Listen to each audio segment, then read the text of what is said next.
Bonjour, vous écoutez Lex Radio, nous sommes le mardi 25 mai 2021 et voici votre actualité préparée par la rédaction de l'Exbase. Un décret publié au journal officiel du 21 mai dernier modifie le décret du 24 mars 2021 instaurant une aide spécifique en faveur des entreprises dont l'activité est particulièrement affectée par les conséquences de la crise sanitaire et qui ont un niveau de charge fixe particulièrement élevé.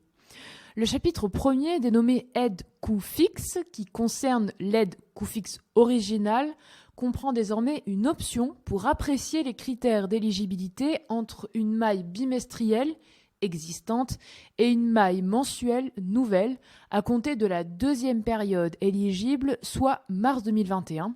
avec un versement qui continue à avoir lieu selon le même calendrier tous les 2 mois.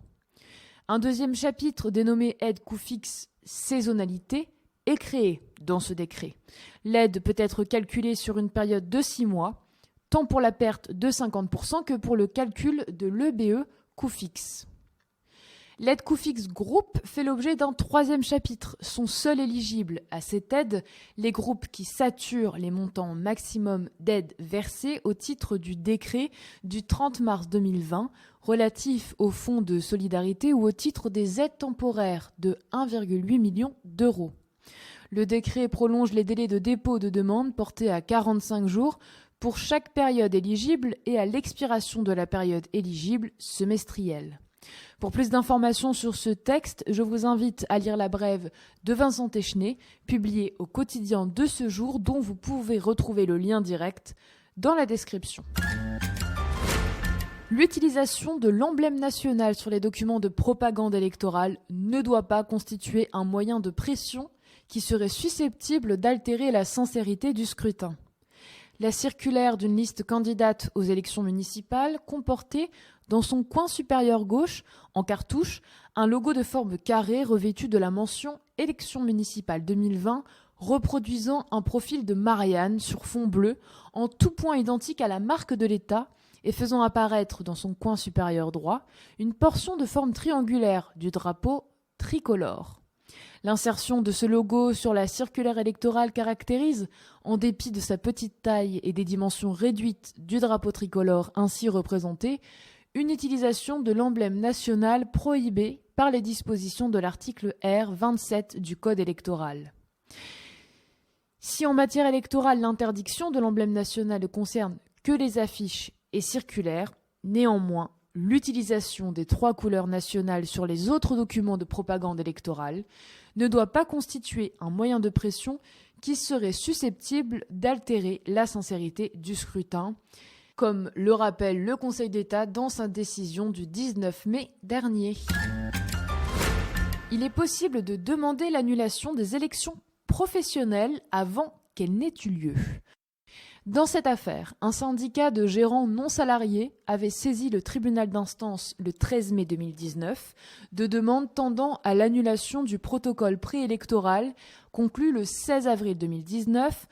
à l'annulation du premier tour de l'élection des membres des comités de représentation des gérants mandataires non salariés et à ce qu'il soit ordonné sous astreinte à la société de convoquer les organisations syndicales intéressées à la négociation d'un nouveau protocole préélectoral. Des élections ont eu lieu le 28 mai 2019.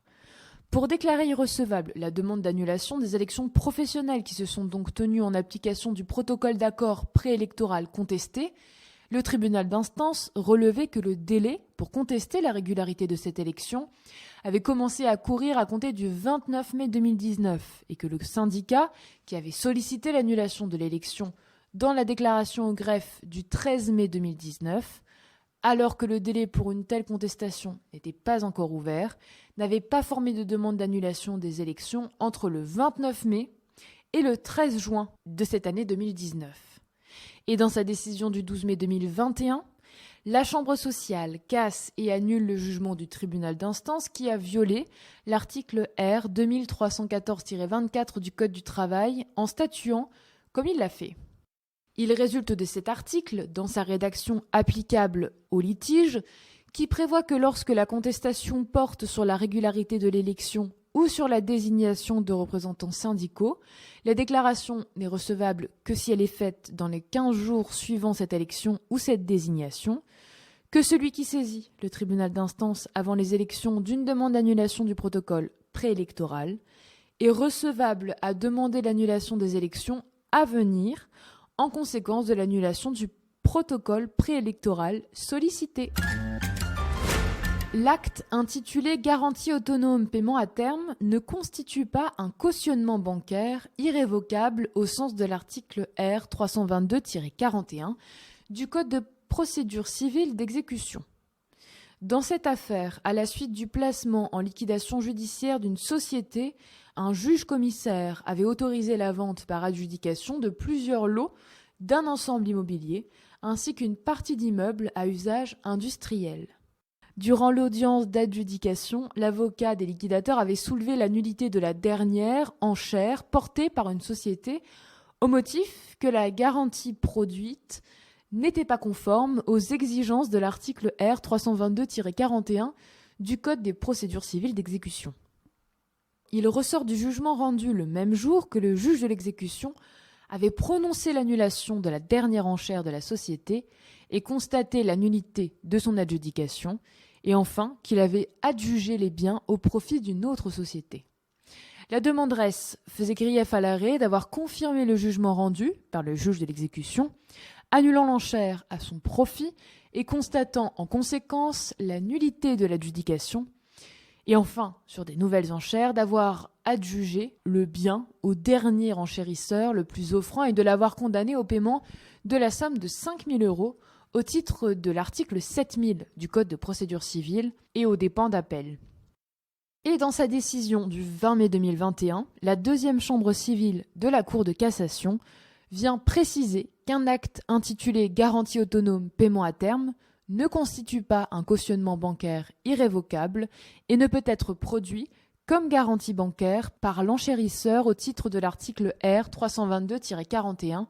du Code de procédure civile d'exécution.